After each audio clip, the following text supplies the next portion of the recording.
అదే RTV app వార్తల్ని క్షణాల్లో చదివే అవకాశం ఉంటుంది. ఒక న్యూస్ పేపర్, ఒక టెలివిజన్ ఛానల్ మీ చేతుల్లో ఎప్పుడూ ఉంటాయి. మహాయుత్ కూటమి 200 సీట్లకు పైగా సాధించింది.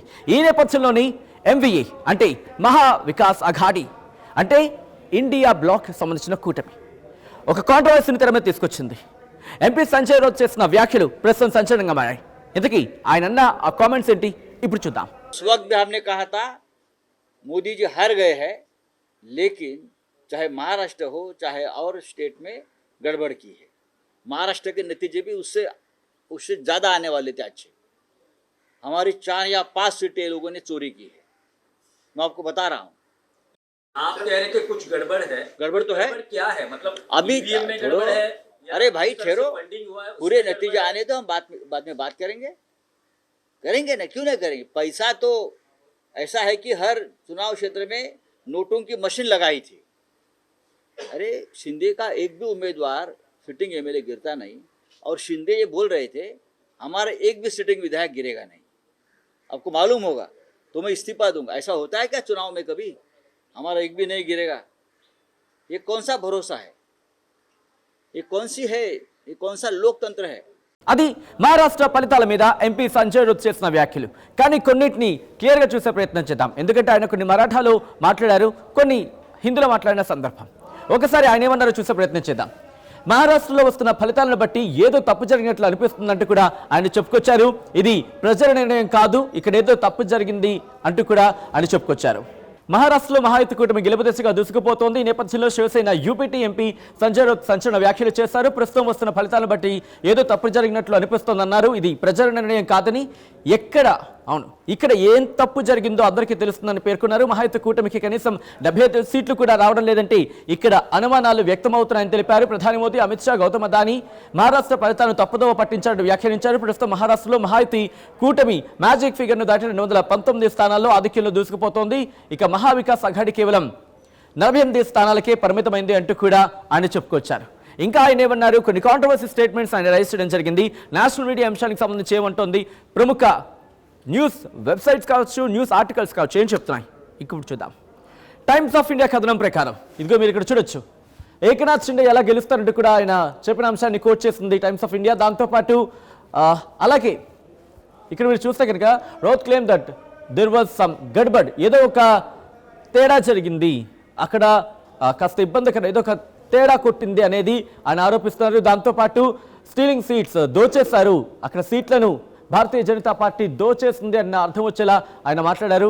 Raut claim that there was some గడ్బడ్ అండ్ అక్యూజ్డ్ మహాయుతి కూటమి సీట్లను దోచేస్తుందంటూ కూడా ఆయన ఆరోపించారు. దాంతోపాటు అదానీ ఎన్నికలను కొనేశారంటూ కూడా ఆయన ఆరోపణలు గుప్పించారంటూ కూడా అంశానికి సంబంధించి కోట్ చేయడం జరుగుతోంది టైమ్స్ ఆఫ్ ఇండియా. దీంతో పాటు ఇంకొక క్వశ్చన్ కూడా రైజ్ చేసింది, మహాయుత్కి అన్ని సీట్లు ఎలా వస్తాయంటూ కూడా కోట్ చేసింది. ఇది టైమ్స్ ఆఫ్ ఇండియా కోట్ చేసిన అంశాలు. దీంతో పాటు ఆయన మరికొన్ని అంశాలను కూడా ప్రస్తావించారు. మరీ ముఖ్యంగా డబ్బుల పంపకానికి సంబంధించి క్వశ్చన్ చేశారు. దాంతోపాటు కొనుగోలు అంశానికి సంబంధించి గౌతమ్ అదానీ విషయాన్ని ప్రస్తావించారు. వీటి గురించి కూడా మాట్లాడుకునే ప్రయత్నం చేద్దాం. మరీ ముఖ్యంగా డబ్బుల పంపకానికి సంబంధించి ఇక్కడ ప్రధానమైన ఆరోపణ ఒకటి ఉంది. ఆ ప్రధానమైన ఆరోపణ వినోద్ తావడే. అసలు వినోద్ తావడేకి సంబంధించి ఏం జరిగింది అనేది ఒకసారి చూసే ప్రయత్నం చేద్దాం. BJP general secretary Tawde booked after cash found in hotel అంటూ మీరు ఈ కథనాన్ని చూడొచ్చు. అసలు ఈ కథనంలో ఏముందో ఒకసారి చూసే ప్రయత్నం చేద్దాం. After allegation from Bahujan Vikas Aghadi workers that he was distributing cash among voters on the eve of assembly elections in Maharashtra, BJP National General Secretary Vinod Tavade was Tuesday booked following recovery of cash at a prominent hotel in Virar near Mumbai, where he was present అంటూ కూడా చూడొచ్చు. So ఆయన assembly ఎన్నికల నేపథ్యంలో డబ్బులు పంచుతూ దొరికిపోయారు అంటూ కూడా ఒక కథనం మనం ఇక్కడ చూడొచ్చు. ఇది ఆయన ప్రధానంగా అక్కడ కోట్ చేయడం జరుగుతోంది. దీని తర్వాత అదానీ ఇష్యూకి సంబంధించి ఆయన కోట్ చేశారు. అదానీ ఇష్యూని కోట్ చేస్తూ ఇక్కడ ఫడ్నవీస్, ప్రధాని మోదీ, అలాగే గౌతమ్ అదానీ వీళ్ళంతా ఒకటే అంటూ కూడా ఆయన అక్కడ కోట్ చేయడం జరుగుతోంది. అంతేకాదు ఇదే అంశానికి సంబంధించి సంజయ్ రాउत మరికొన్ని ఆరోపణలు చేయడం జరిగింది. 4-5 సీట్ల అంశానికి సంబంధించి కూడా ఒక క్వశ్చన్ రైజ్ చేశారు. దాంతోపాటు నోట్ మిషన్కి సంబంధించి కూడా ఆయన ప్రస్తావిస్తున్నారు. అలాగే నమ్మకానికి సంబంధించి ప్రజలు నమ్మటం లేదు. అలాగే దాంతోపాటు ముంబై అంశాన్ని కూడా ప్రస్తావించడం జరుగుతుంది. ఇలా విపక్ష నేత ఉండకూడదు, ఆ లక్ష్యంతోనే భారతీయ జనతా పార్టీ వెళ్తుందని కూడా ఇలా అనేక ఆరోపణలు చేశారు. అయితే అదానీ అంశానికి సంబంధించి ఆయన కోట్ చేసిన అంశం ఒకసారి మనం ఇక్కడ గమనిస్తే కనుక 2,000 కోట్ల రూపాయలకి గత కొద్ది రోజుల క్రితం చూసాం.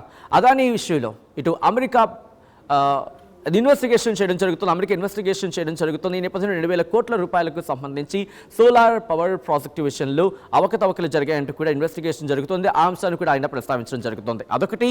దాంతోపాటు ఇటు ఎన్నికలను కొనుగోలు చేశారంటూ మరొక అంశం, దాంతోపాటు విపక్ష నేతలు ఉండకూడదంటూ ఆయన చేసిన విపక్ష నేతలు ఉండకూడదంటూ భారతీయ జనతా పార్టీ వ్యూహం అంటూ ఆయన చేసిన వ్యాఖ్యలు కావచ్చు, ఇలా అనేక ఆరోపణలు చేశారు. దాంట్లో కొన్ని మాత్రమే మీకు చూపించే ప్రయత్నం దీంట్లో కొన్ని మాత్రమే మీ ముందుంచే ప్రయత్నం చేయడం జరుగుతోంది. అయితే ఇక్కడ ఇంకొక ఇంట్రెస్టింగ్ క్వశ్చన్ రైజ్ అవుతోంది.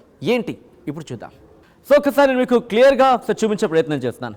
5 నెలల క్రితం ఎన్నికలు జరిగాయి, పార్లమెంట్ ఎన్నికల్లో ఇటు కాంగ్రెస్ అంటే ఇండియా బ్లాక్, కాంగ్రెస్ 13, శివసేన ఉద్ధవ్ ఠాక్రే 9 సీట్లను, ఎన్సీపీ శరద్ పవార్ 8 సీట్లను సాధించారు. మొత్తం కూటమిగా 30 సీట్లు దక్కించుకున్నారు. ఇటు భారతీయ జనతా పార్టీ, శివసేన షిండే వర్గం, ఎన్సీపీ అజిత్ పవార్ వర్గం కలిపి 17 సీట్లను సాధించాయి.